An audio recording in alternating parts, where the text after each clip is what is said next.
We have a Neumann alum here, Angela Harper. She is student affairs specialist, and she's going to discuss something that she finds, both personally and professionally, which is mentoring. So I'm going to pass it off to her.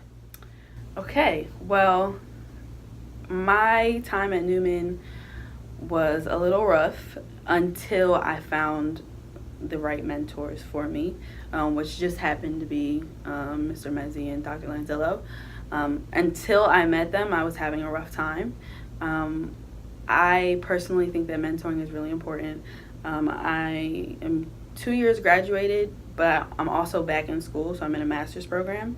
And one of my jobs to help pay for that master's program is to be a mentor to athletes at Westchester. That's where I go. So it's really a big part of my life. I enjoy it. I enjoy giving advice, but when I was, in school, it was hard to find a mentor, and I didn't really realize that you can't just go out and pick someone that you think is successful or that you think might have the same interests as you. It's not easy, but when that person comes along, you'll know it, and it'll be kind of that feeling that you can't really describe, but you'll think, I think this person wants to help me. And for me, it was, Dr. Lanzillo and Mr. Mezzi were the first teachers that I had that actually showed an interest in me specifically. Like, I wasn't just another student. They asked me, what do I want to do? Do I have a plan? They asked me questions that no other teacher asked me, and I felt like this person might be interested in helping me, get to where I want to be. This could be the person that I can consider a mentor. Sure. So both from being a mentor, which you are, and then being a mentee, what are the qualities that you can either look for besides caring or that you can provide someone? For me, I want someone who's blunt and logical. So I consider myself very logical. I don't like the word blunt for myself personally, but I do like to get to the point.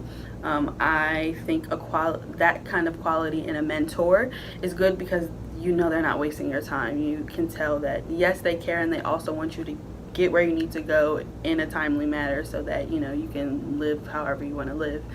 I think trust is also another thing. You don't want a mentee. Me as a mentee, I didn't want to be able to vent to, someone like Dr. Lanzillo, and then she goes back and tell whoever I was venting about how I really feel. So trust is really important.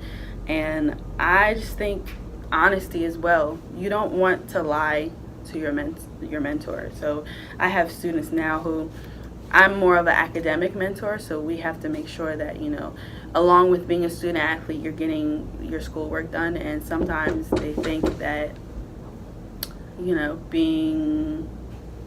telling white lies about, failing a test or not turning in an assignment is going to help them, but it's really not.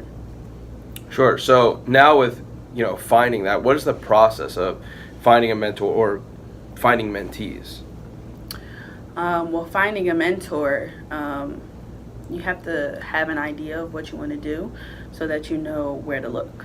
So if I knew I wanted to be in sports, I knew to go to the sports management, degree program and look for someone within that program. If I knew I wanted to do accounting, I'm going to look in, Mr. Graber's neck of woods. If I wanted to you have to know what industry or what area you want to start, and then you can kind of go. It's all about conversations, talking to people, figuring out, who seems more willing to just have a conversation with you and who seems, too busy to even say, hello.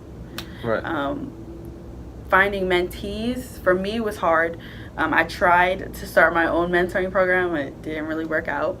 And then when I found my graduate assistantship as a mentor, they kind of came to me.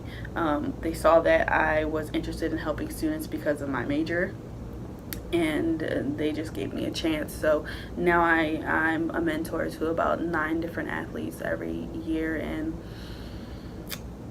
I know that they appreciate this relationship because they obviously tell me, but you can see them improve, and that makes me feel good because it makes me feel like I'm doing a good job as being a mentor, and that's important. You want progression in the relationship. You want to be achieving goals and having success, because then you know that it's beneficial.